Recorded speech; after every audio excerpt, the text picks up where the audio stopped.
Salut!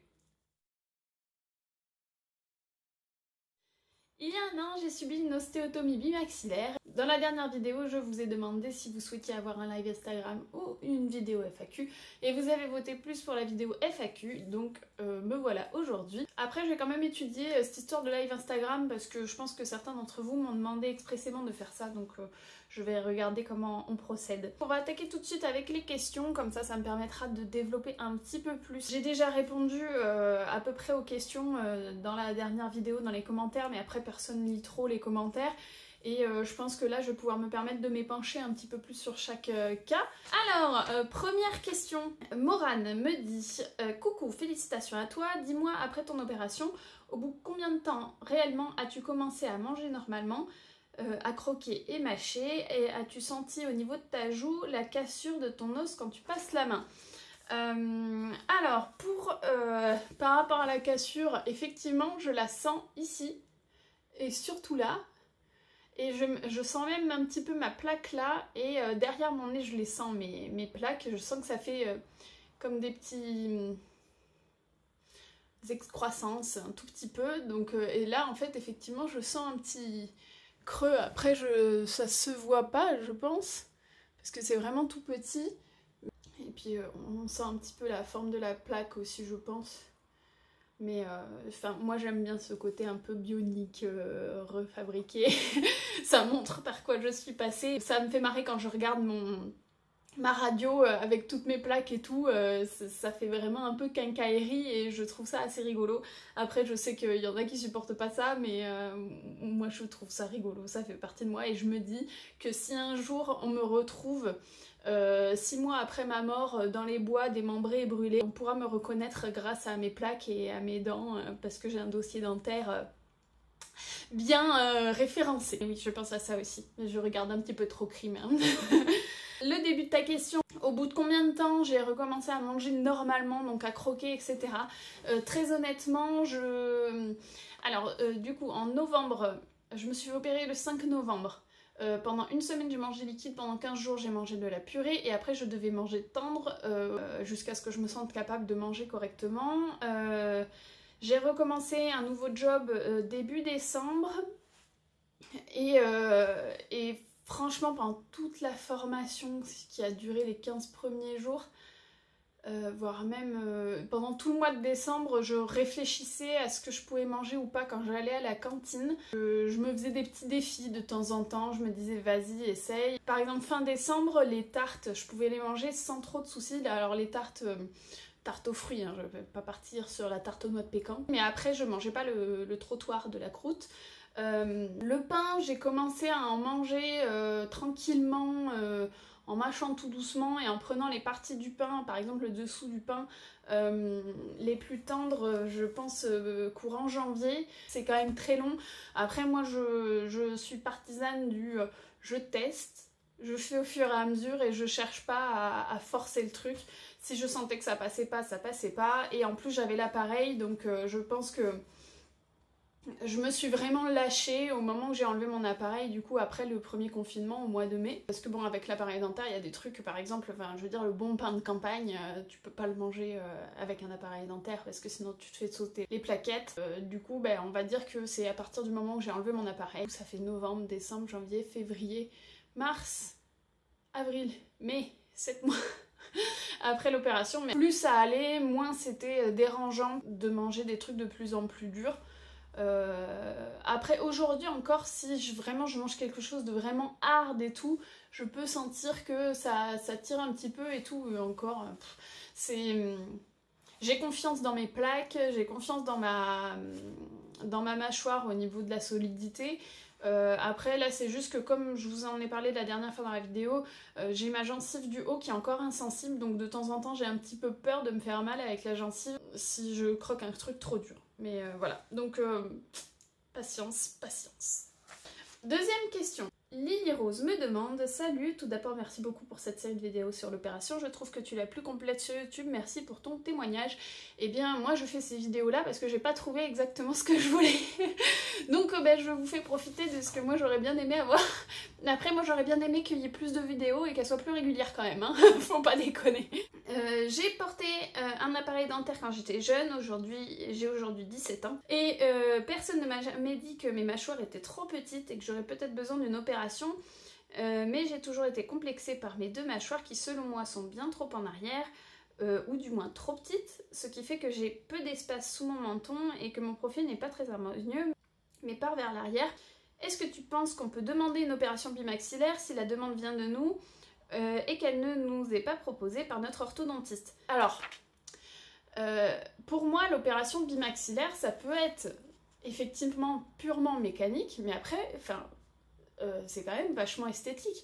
Donc au même titre que te faire mettre des implants mammaires ou te faire refaire le nez, je pense que si ta mâchoire tu ne la trouves pas jolie et que ton menton qui est une génioplastie c'est purement esthétique, va voir un chirurgien esthétique spécialisé dans la mâchoire ou la reconstruction de la face et vas-y, demande-lui parce que moi, je vois pas on peut très bien porter un appareil dentaire juste parce qu'on a 2 dents de travers, alors que mécaniquement, tout se passe bien. Si ça te dérange, fais-le. Enfin, si ça te dérange, en tout cas physiquement, tu peux te renseigner pour savoir quelles sont les conséquences, quel est le coût, etc.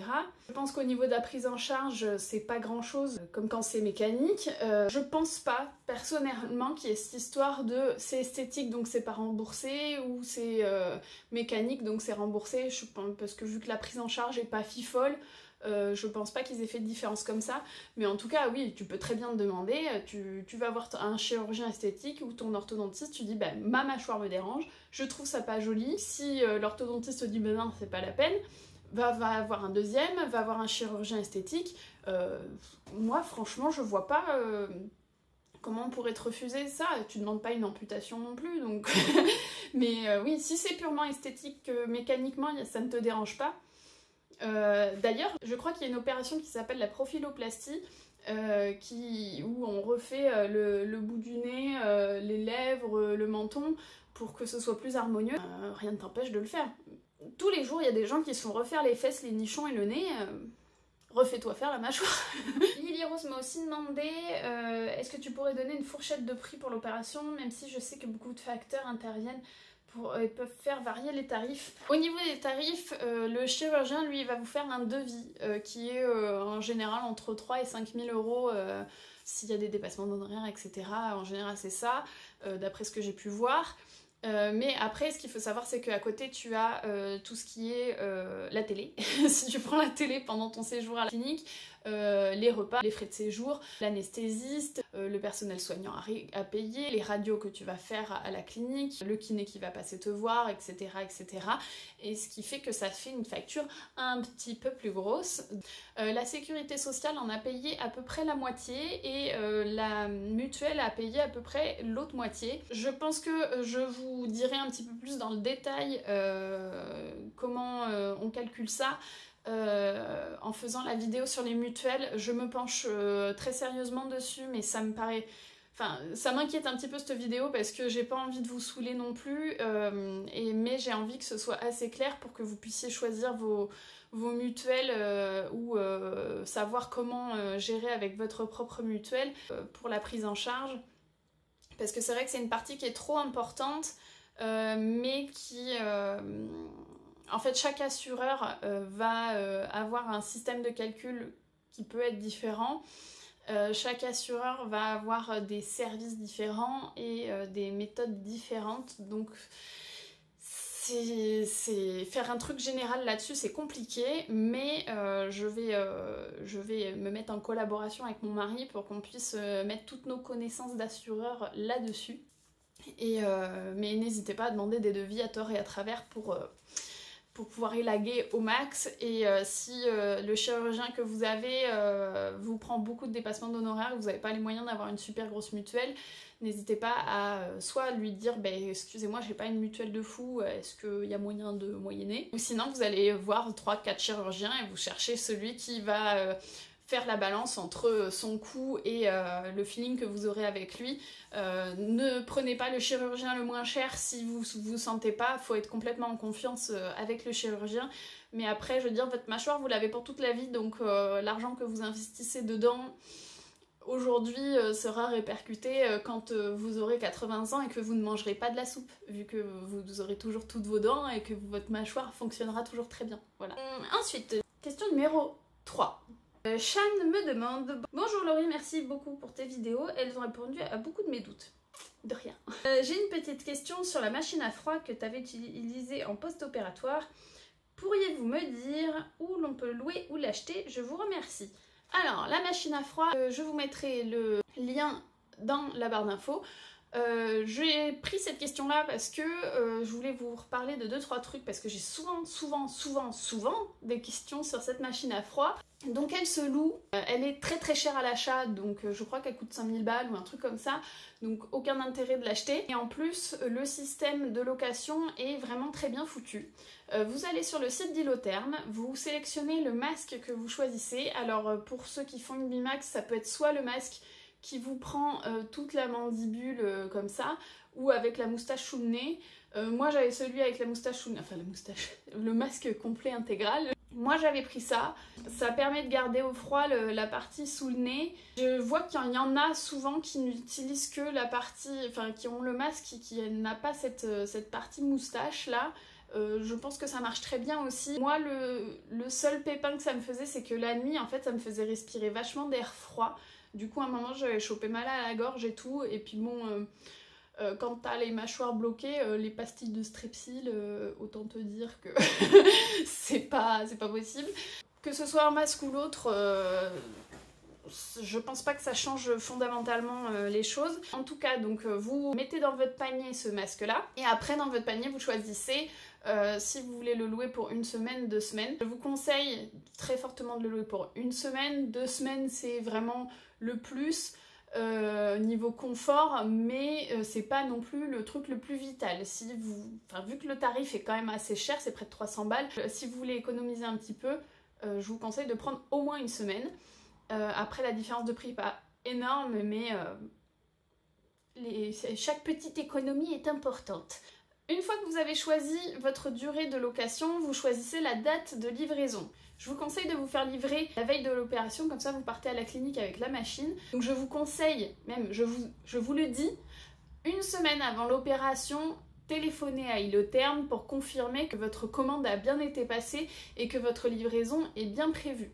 Parce que c'est envoyé par transporteur. Ce transporteur-là, il va directement de Hylotherm à chez vous. Parce que bon, c'est quand même des machines un petit peu mastoc qui coûtent très cher, donc ils vont pas l'envoyer par Chronopost. Moi du coup je les avais téléphonés 2-3 jours avant l'opération parce que du coup j'avais été prélevée mais je n'avais pas de nouvelles, donc j'ai téléphoné, elle m'a dit mince, il y a eu un pépin informatique, votre commande n'est pas passée. En fait ma commande est passée mais elle est pas rentrée chez eux comme commande à préparer, ce qui fait qu'ils l'avaient pas eu, et du coup ce qu'ils ont fait c'est qu'ils ont livré en urgence pour que la machine soit livrée directement à la clinique le lendemain matin. Je leur ai dit je me fais opérer à 9 h il me semble, et du coup ils l'avaient livré vers 8 h. Donc je veux dire, ils ont un service client qui est nickel. Vous prévenez bien votre chirurgien comme quoi vous souhaitez louer cette machine là, comme ça lui, juste au moment où il a terminé son opération et qu'il s'est dit bon c'est bon je suis content de mon boulot, il va vous installer la machine, et comme ça quand vous vous réveillez en réanimation, vous aurez déjà la machine qui est en train de tourner. Vous l'aurez du coup pendant les 3 jours où vous êtes à la clinique. Vous allez avoir le personnel soignant qui va être super content que vous ayez cette machine là, parce que du coup ça va leur libérer un temps fou et ça vous évitera de demander, de redemander de la glace, un truc plus frais, etc. À changer, parce que là vous avez la machine qui est toujours à la même température, qui ne bouge pas, et le personnel soignant sera là juste pour s'occuper de vos perfs, s'occuper de votre morale et s'occuper de votre confort, etc. et de vous apporter à manger. Donc je trouve que c'est quand même vachement plus confort. Et quand vous rentrez à la maison, vous repartez avec votre petite machine. Gardez bien le carton, parce que une fois que vous aurez fini votre semaine, vous remballez tout et vous renvoyez ça à Hylotherm. Et ils sont pas au jour près, hein. Moi je les avais appelés, j'ai eu un pépin de carton aussi parce que vu qu'ils se sont fait aller à la clinique pensait que c'était la machine du chirurgien, du coup ils ont paumé le carton. Hylotherm m'a pas du tout tenu rigueur pour ça, ils m'ont dit bah mettez-le dans un carton. Non, même ils m'ont renvoyé un carton. S'ils m'avaient renvoyé un carton pour que je puisse le renvoyer correctement. Et j'ai rien payé de plus. Donc la machine est chère à la location, mais le service est nickel. S'il y a un couac ou quoi, vous êtes pris en main, ils vous laissent pas dans la panade. Franchement, j'en suis très très contente de cette machine. Je regrette pas du tout d'avoir mis autant de sous là-dedans.